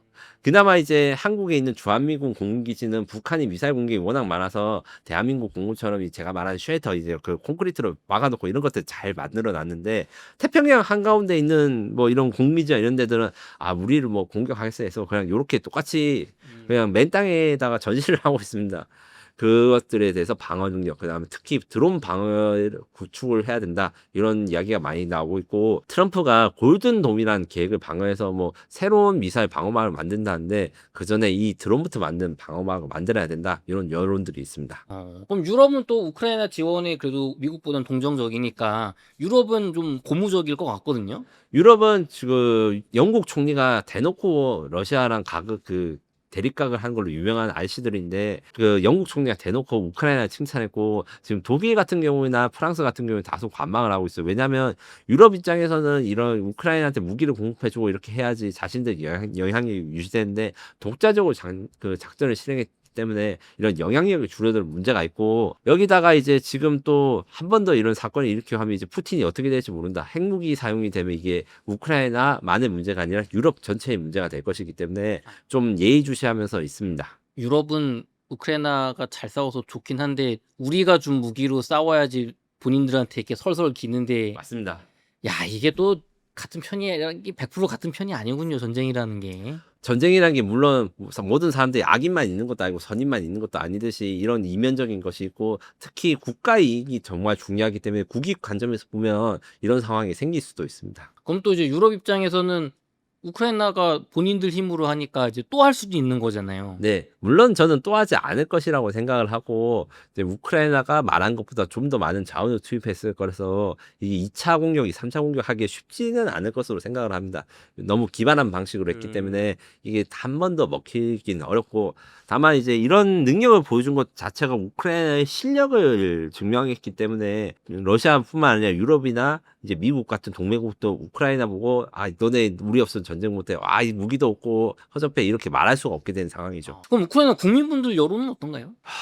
난리가 났습니다. 어... 이게 진짜 농담이 아니고 이순신 장군이 12척의 배로 왜군들을 부쉈던 거와 비슷한 정도의 일이 있습니다. 물론 우크라이나 군이 지금까지 군사적 승리를 가진 것은 많고 뭐 드론보트를 사용해 가지고 거대한 배를 격침시켰다가 이런 것들이 많은데 이 규모가 장난이 아니고 무엇보다 파괴를 한 대상이 우크라이나의 수도 키이우를 공격했던 미사일을 싣던 그 비행기들을 공격한 거기 때문에 의미가 각별하게 된 것이죠. 기자님, 이번 거미줄 작전이 군사 전략적으로 새로운 미래 전쟁을 열었다라고 아까 서두에 얘기해 주셨는데 어떻게 좀 평가할 수 있을까요? 이게 무기들은 모두 다 전술 무기랑 전략 무기로 나눠집니다. 무슨 말이냐면 전술 무기는 전선 근처 가까운 곳에서 싸우는 무기고 전략 무기는 먼 곳에서 적의 능력 자체를 공격할 수 있는 장거리 무기를 이야기합니다.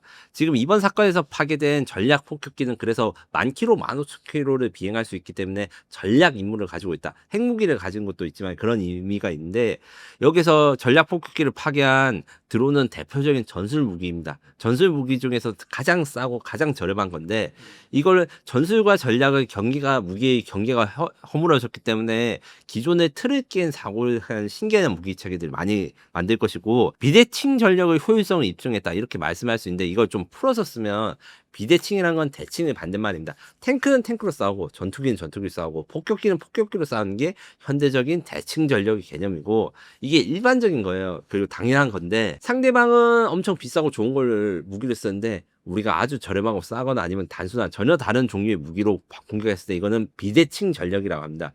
대한민국의 공군기지를 공격할 때 우리는 공군 전투기를 동원하는 게 아니라 미사일을 동원하면 이게 비대칭 전력이거든요. 북한이.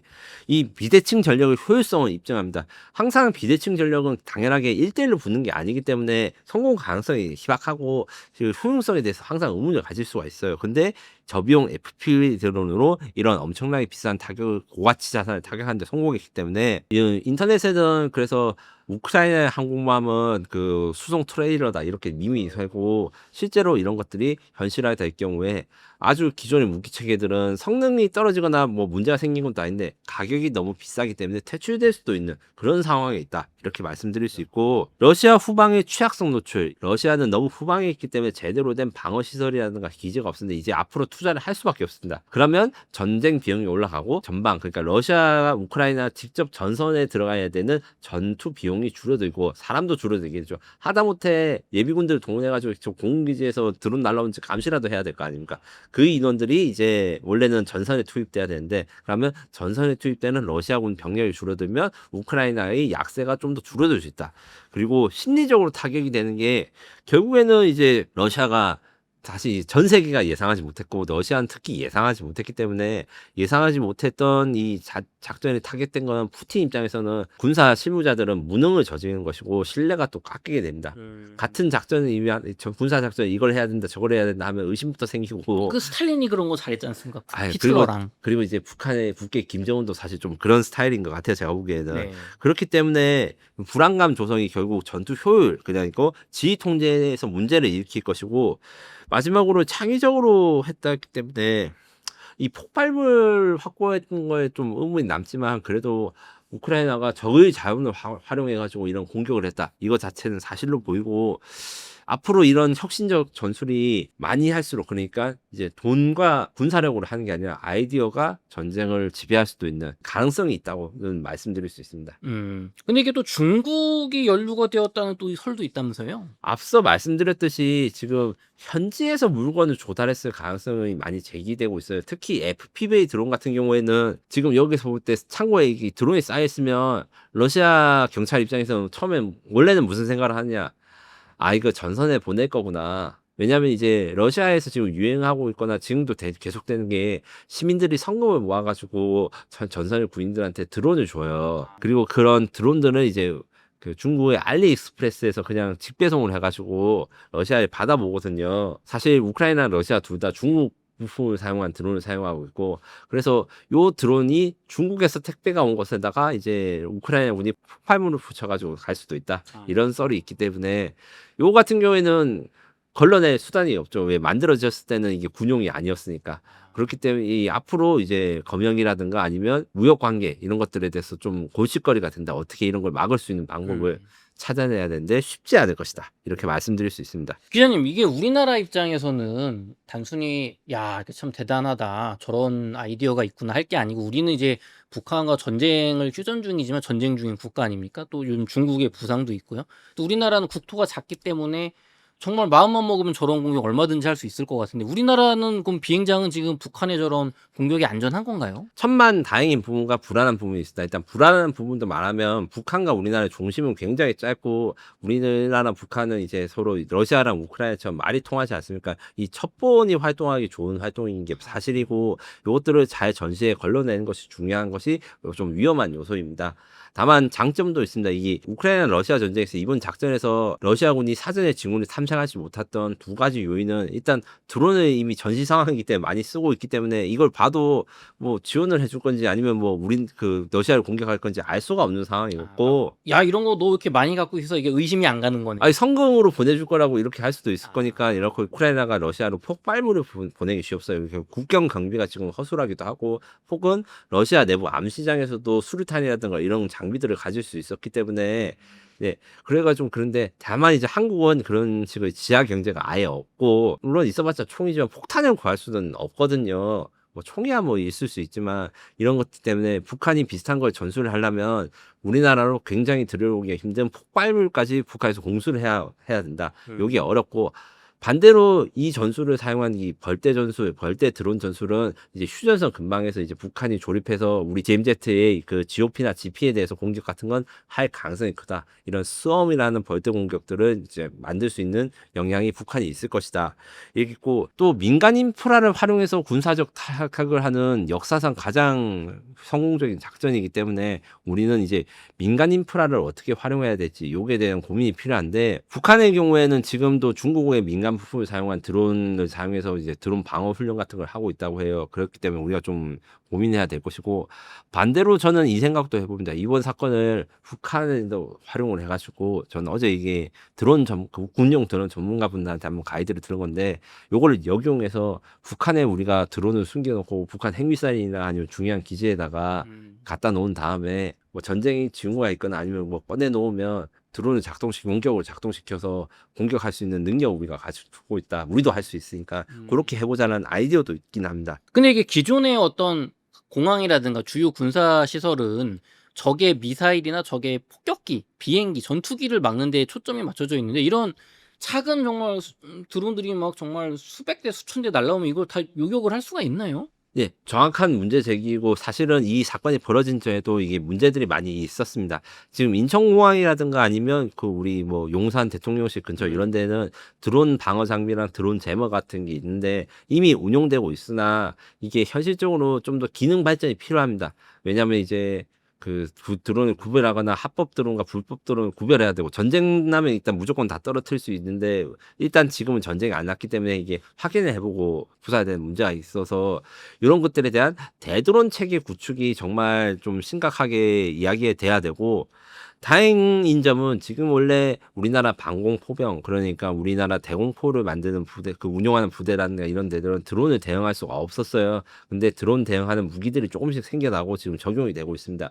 어떤 방식이냐면 이제 기관포를 쏘거나 이런 그 자주 대공포에다가 드론 제머를 달아가지고 드론이 탐지되면 드론 방향으로 제머를 쏴가지고 이제 떨어뜨리거나 이런 것들이 시도가 되고 있는데 이번 사건이 벌어졌으니까 이런 것들을 좀 더 가속화시켜가지고 드론 대응할 수 있는 대공 무기들을 많이 깔아놔야 됩니다. 이게 북한이 정말 마음만 먹으면 인천국제공항에 저런 테러 저지른 우리나라 물류가 마비되고 정말 국익이 엄청난 손해가 뭐 천안함 사건처럼 할 수도 있는 거 아니에요? 네, 맞습니다. 그렇기 때문에 이미 인천공항에 있는 드론 방어 체계가 있긴 있는데 이게 앞으로 좀 더 발전하거나 아니면 북한이 결국 우크라이나 러시아 전쟁처럼 계속 3개월, 4개월마다 새로운 형식의 드론이 나오거나 아니면 전혀 예상하지 못했던 기능들이 나오거든요. 어떤 게 있냐면 원래는 원격으로 이제 그 DJI 드론에 똑같이 원격으로 조정했다가 이게 전파 방향이 막히니까 광섬유 드론을 씁니다. 광섬유 드론이라는 거는 이제 섬유 줄로 그 정보를 연결할 수 있게 하는 연같이 일종의 엔진 날리 연이 되는 거죠. 그렇게 하다가 이 요새는 또 어떤 것이 있냐면 인공지능을 달아가지고 스스로 적을 포착할 수 있는 이런 것들도 시도가 되고 있고 여기다가 이제 LT 그 쉽게 말해서 휴대폰을 드론에 달아가지고 텔레그램 메시지라든가 이런 것들의 명령어를 받으면 드론이 방향 전환하거나 명령을 할 수 있게 돼요. 요 같은 경우에 문제가 뭐냐면 요거를 막을 수는 있으나 요게 이 드론 이런 LTE 드론을 막기 위해서는 LTE 망 자체를 셧다운 시켜야 됩니다. 그럼 우리도 이제 통신이나 휴대폰을 못 쓰게 되는 거죠. 요런 것들에 대한 이 발전이 뭐 3개월 단위, 2개월 단위 빠르기 때문에 요런 거에서 계속 우리가 따라가는 노력이 필요합니다. 그 저는 좀 우리나라 지금 그 이재명 대통령께서도 제발 좀 오상 공군기지 그 중국인들이 드론으로 막 촬영하다가 잡혀가가지고 아 이게 뭐 혐의점이 뭐 그냥 없다 뭐 간첩 법도 뭐 허술을 해서 풀어줬더니 또 며칠 뒤에 가서 또 찍었다면서요 그 사람들이. 네, 요게 대해서 사실 저거 취재한 게 있어가지고 잠깐 이야기를 해드리자면 이 두 가지 종류가 있습니다. 일단 기본적으로 저 같은 밀리터리 매니아들은 비행기 사진 찍을 때 목을 잡아서 찍는데 여기서 꼭 지켜야 되는 게 군사 시설을 찍으면 안 됩니다. 그러니까 비행기 날아가는 거 찍는 것 자체가 불법은 아니에요. 그런데 그 찍는 과정에서 군사 시설 찍으면 그 우리 기지 방어가 어떻게 되는지 파악할 수 있기 때문에 규제를 하고 있고 이번에 한번 걸렸다가 한 팀이 구속되고 한 팀은 지금 풀려났는데 그 과정에서 사실 풀려난 분들에 대해서 이게 정확하게 저 말씀드리자면 이게 정치적인 내용 없습니다. 그 풀려난 분들이 와 우리나라 정부가 봐줘서 하는 게 아니고 이 군사정보보호법에 저촉되지 않는 게 수사를 하고 판단을 내고 포렌식도 해가지고 된 것이기 때문에 너무 그렇게 우리나라 법이나 이런 게 허술하지 않다. 이걸 말씀드리고 대신 구속된 거 있어요. 구속된 분들은 어떻냐면 원래 이제 오상공기 기지개방 행사에 특정 국적의 분들이 들어올 수 없게 됐는데 원래 줄이 많으니까 그 줄을 세치기로 해서 들어오다가 중국을 안 써서 내부에서 걸려서 신고를 받았어요. 이분 같은 경우에는 군사정보보호법에 정식으로 위반한 것이기 때문에 수사하고 심사를 해가지고 들어간 것입니다. 그래서 걱정하시고 중국 간첩에 대해서 하신 분들 저도 걱정을 많이 하는데 정확하게 우리나라가 중국 간첩이 사진 찍거나 군사기를 유출해서 막을 방법이 없다. 이것은 사실과 다르고 다만 이제 간첩법은 간첩법이 적용할 수 있는 부분이 약간 다른데 군사기밀 정보보호법을 사용해가지고 이런 건 되고 풀려났다고 해서 이게 모든 게 다 문제가 아니라 이제 그걸 번인데 이제 규정에 따라서 그다음 우리나라 군사보안 규정에서 합치됐으면 풀어줄 수밖에 없고 그 규정에 대해서 문제를 가지는 것은 가능하지만 제가 보기에는 우리 경찰이라든가 이런 게 이 정치적 상황과 전혀 별개로 자기 임무를 잘 수행하고 있다 이렇게 좀 믿어주십사라는 말씀을 드리고 싶습니다. 그게 너무 저는 처벌 규정이 약한 것 같아요. 중국은 뭐 굉장히 강하게 처벌을 하지 않습니까? 본인들 보호를 위해서. 예, 그리고 요번에 러시아 우크라이나 전쟁 요 사건도 보면 드론 폭격 사건도 보면 결국에는 우크라이나가 말도 통하고 또 이제 인적 네트워크를 통해서 이런 군사 정보를 다 사전에 수집해 놨다가 지금 작전을 성공시킨 거잖아요. 맞습니다. 저희도 좀 이런 인적 강화 그리고 최근에 SK텔레콤 해킹 사건도 있는데 네. 너무 좀 우리 안보에 신경을 안 쓰는 거 아닌가. 아, 저는 개인적으로 그 기업의 정보 유출 사건이나 이런 것들은 과징금을 좀 물려서라도 업체들의 인프라를 향상시켜야 된다고 보고 생각보다 대한민국 국정원들이 간첩 신고를 잘 받아주고 처리도 잘해줍니다. 저는 사실 신고해서 상품권 좀 받은 적이 있거든요. 예, 근데 사람들이 이게 걱정을 하시는 만큼 감시를 하시고 하되 이제 진짜 이제 증거가 되는 거나 아니면 군사정보보호법에서 저촉이 되는 법인을 좀 개인적으로 아시거나 하셔서 신고를 하고 하면 우리나라 방위 그 보안 의식이 좀 더 좋아지지 않을까 이런 생각이 듭니다. 최근에 제가 기사를 봤는데 아파트를 지을 때는 이제 허가 조건으로 왜 이제 대공포 부대 있잖아요. 고층 네, 아파트에 네. 그거 이제 넣기로 했는데 이제 지어지고 나니까 아 이거 살기 불편하다. 뭐 나가라. 이게 좀 우리나라 국민분들의 안보 인식이 정말 처참하지 않는가 이런 건. 그런 사건에 대해서 이것도 사실 제가 취재한 부분이라서 좀 말씀드릴 수 있는데 기본적으로 이제 그 좀 민감한 부분이었는데 우리나라 이제 수도 서울 방위하기 위한 대공포 진주 중에서 고층 빌딩에 있는 것이 있고 이분들을 보급을 줘야 되기 때문에 엘리베이터를 하나 드려야 됩니다. 왜냐하면 저 그 탄약이라든가 식량 같은 걸 수송을 할 수 있어요. 그러니까 이런 것들에 불만을 가지시는 분도 있는데 사실은 우리나라 법적으로 이런 불만은 접수가 안 되는 것이고 다만 이제 지방자치단체나 이런 좀 분들이 불편해 하실 수도 있지만 최대한 이런 것들을 좀 이해해 달라. 그리고 이제 법적으로 이런 거는 허용이 되는 것이다. 이렇게 말씀드려야 되는데 기본적으로 수도 서울이 북한과 계속 가까운 수도가 이렇게 가까운 이 적국이랑 가까운 나라는 사실 없거든요. 이게 문제가 있고 여러 가지 어려움이 있어서 당장 우리가 수도 서울을 포기하거나 갈 수는 없고 저도 뭐 서울에 살고 있으니까 하는데 어쨌든 우리가 안보를 신경 쓰고 하면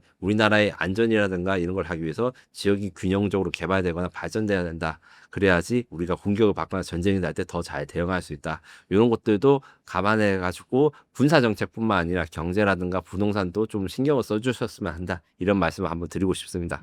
네. 제가 마지막으로 욕심을 내서 하나만 더 여쭤보겠습니다. 그 군 관계자분들이 하시는 말씀이나 이 기사를 보다 보니까 너무 어떤 인적 민원이라든가 소음에 대한 민원 혹은 뭐 아무래도 군사적 훈련을 하다 보면 사건 사고가 발생할 수 있으니까 당연히 인명 피해를 줄여야겠지만 뭐 100% 없을 수는 없잖아요.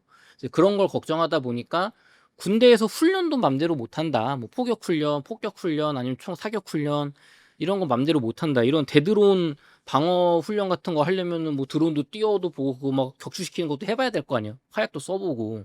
근데 이 훈련을 제대로 민원 때문에 못 한다는 이야기가 있는데 이게 사실인가요, 기자님? 어느 정도 사실이고 여기에 대해서는 사실 이제 지방자치단체나 이제 정치하신 분들이 좀 전향적으로 보고 해야 되는 부분이 명백하게 있습니다. 이게 특정 정치 세력이 이런 분들을 비난하는 것이 아니고 민원에 대해서 너무 좀 봐달라 이 법으로는 안 되는데 이렇게 하는 게 좀 압력을 해주시는 게 좀 있어가지고 가장 대표적인 사례가 최근에 제가 지적하고 싶은 게 뭐냐면 KF-21 우리가 정말 우리 자랑스러운 국산 전투기 지금 제가 말씀을 많이 들으지 않습니까? 근데 지역 주민들이 KF-21 소음이 시끄러운데 원래는 공군기지 주변에 소음 규제 규칙이나 보상 규정들이 있어요. 하지만 연구 개발을 하는 거라서 KF-21에 대해서는 그런 게 없거든요. 거기에 대해서 많이 지적을 하시고 민원을 해가지고 지금 좀 곤란한 상황이 있는데 기본적으로 이제 나라의 군대 그다음에 방위 산업이 없어지면 나라가 없어진다고 생각하시고 이렇게 하고 또 어느 정도 이런 부분도 있어요. 이게 찌르는 게 진짜 힘들어서 찌르는 것도 있지만 사실 대한민국은 될 것 한번 찔러보고 되면 다행이고 안 되면 말고 이런 정서도 있는데 군의 훈련 그다음에 우리나라 연구개발 같은 데서는 좀 더 전향적인 말씀을 가지시고 나라를 지키는 기술과 나라를 지키는 훈련과 행동에 대해서는 좀 더 응원을 해주셨으면 좋겠다 이런 말씀을 드리고 싶습니다. 네, 요번에 또 이제 새로운 정부가 들어섰으니까 지금 요런 오늘 다룬 내용만 들어봐도 정말 무시무시한 내용 같아요. 이제는 우리가 정말 안보 의식을 다시 한번 고취해서 군과 요 군 무기를 개발하는 기업들에게 좀 힘을 실어줘야 되는 때가 아닌가 그런 생각을 해봅니다. 맞습니다. 이렇게 해서 김민석 기자님의 김민석의 전쟁연구소 세 번째 시간을 마치도록 하겠습니다. 긴 시간 동안 수고 많으셨습니다. 감사합니다. 감사합니다.